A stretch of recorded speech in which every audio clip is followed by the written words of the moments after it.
여러분, 경매할 때 낙찰받은 물건을 꼭 팔아야만 수익을 만들 수 있을까요? 소유권을 가져오지 않고 그리고 팔지 않아도 수익을 냈던 사례를 오늘 공유해 드리려고 합니다. 여러분도 낙찰을 받았는데 이런 상황이 생기면 이 영상 보시고 꼭 수익 만드셨으면 좋겠습니다.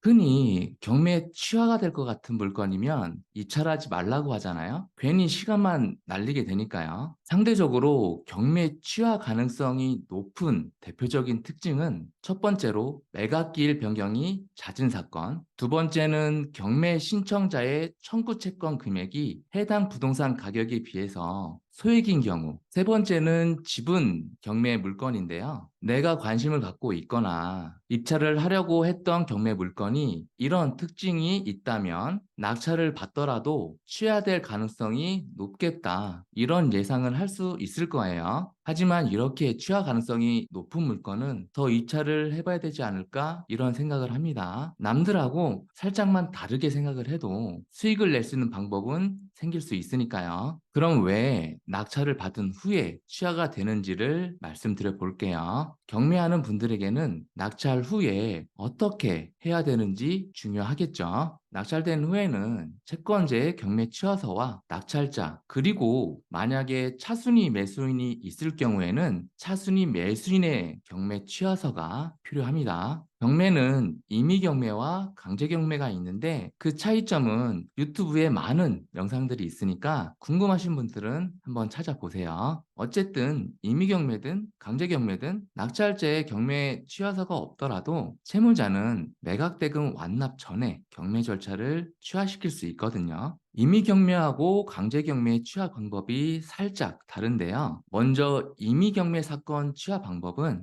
채무자와 낙찰자 간의 협의가 안 돼서 경매 취하서를 받지 못하면 채무자는 경매 개시 결정에 대한 이의 신청과 함께 경매 절차 정지 가처분 신청을 하게 됩니다. 이런 경우에 채무자가 돈을 갚은 다음에 근저당권 말소시키고 등기부등본을 법원에 제출하면 낙찰자도 모르게 취하가 되기도 해요. 그렇게 되면 낙찰자 입장에서는 너무 아깝잖아요. 그동안 시간과 돈을 들여서 어렵게 낙찰을 받았는데 사실 뺏기는 기분까지 들거든요. 그렇다면 강제경매 사건 취하 방법은 어떨까요? 강제 경매도 이미 경매와 마찬가지로 낙찰자한테 경매 취하 동의서를 받아서 해당 법원에 제출을 하면 되지만 근데 이것도 협의가 잘 안 될 수 있잖아요. 그럴 때 채무자는 청구 이의소와 함께 경매 절차 정지 가처분 신청을 하겠죠. 실제 이런 경우는 채무자가 낙찰자한테 연락이 오는 경우가 있어요. 그런데 경매 취하서를 주는 대신에 무리한 금액을 요구하면 채무자는 번거롭더라도 이런 절차를 통해서 취하를 시킬 수 있겠죠. 그렇게 되면 낙찰자는 욕심을 부리다가 아무것도 얻지 못하는 최악의 상황이 오게 될 겁니다.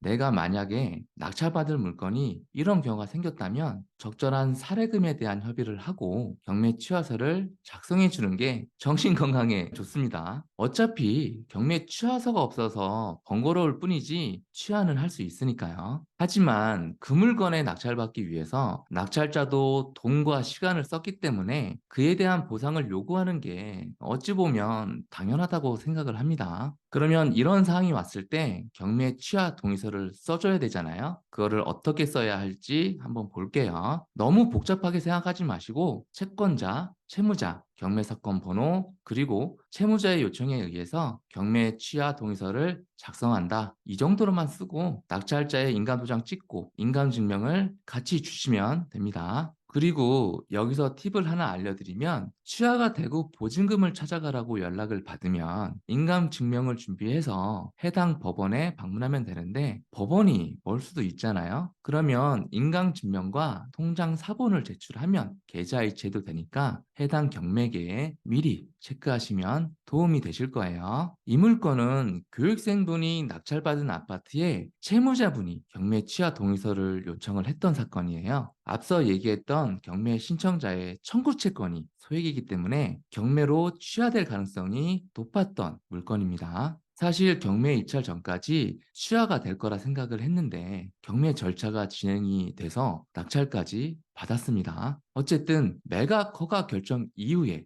경매 취하 동의서를 요청하셔서 이 교육생분은 한 2달치 월급 정도 사례비를 받고 낙찰 후에 2주 만에 수익을 만든 케이스입니다. 그렇다면 취하가 될 가능성이 높은 경매 물건을 낙찰을 받았다면 어떻게 해야 될까요? 맞아요. 낙찰 받자마자 대출을 알아보고 대금 납부 기한이 잡히면 바로 잔금 납부해서 소유권을 가져오면 됩니다. 소유권이 넘어가면 취하 자체가 안 되기 때문에 채권자의 청구 금액이 부동산 가격에 비해 소액이면 대금 납부를 최대한 빨리 해야 돼요. 채무자 입장에서는 경매 취하 동의서가 없어도 취하가 가능하지만 법원에서 허가가 나면 낙찰자가 대금 납부를 바로 할지도 모르니까 연락을 하는 거죠. 이런 사항을 알고 대처를 하면 협의할 때 분명히 도움이 되실 거예요. 그리고 사례비는 금액이 따로 정해져 있는 건 아니에요. 그렇다고 무리하게 욕심 부리지 않으셨으면 좋겠습니다. 물론 힘들게 멀리까지 임장하고 입찰도 가고 또 취하 동의서도 작성해주고 인감 증명서도 떼서 줘야 되는데 그냥 해주기는 아쉽긴 하죠. 그래도 조건 없이 취하 동의서 작성을 해주셔도 괜찮습니다. 채무자 입장에서는 어차피 낙찰자의 취하 동의서가 없어도 결국에는 취하가 될 텐데 소를 제기하면 번거롭잖아요. 그렇기 때문에 요청하는 경우가 대부분이죠. 여러분들도 낙찰을 받고 취하 요청이 왔을 때 이렇게 수익을 만들고 또 취하 가능성이 높은 물건도 부동산의 가치만 좋다라고 한다면 꼭 도전해 보셨으면 좋겠습니다. 채무자가 그 부동산을 놓치고 싶지 않아서 취하 요청을 하면 그거는 그것대로 수익을 만들고 또 취하가 안 되면 내가 원래 관심 있던 물건이니까 처음에 계획했던 대로 진행을 하시면 되겠죠. 이렇게 취하 가능성이 높은 물건은 낙찰 후에 수익을 낼 수 있고 또 명도, 수리 이런 과정이 필요 없잖아요. 그래서 저는 나름대로 괜찮은 방법이라고 생각합니다.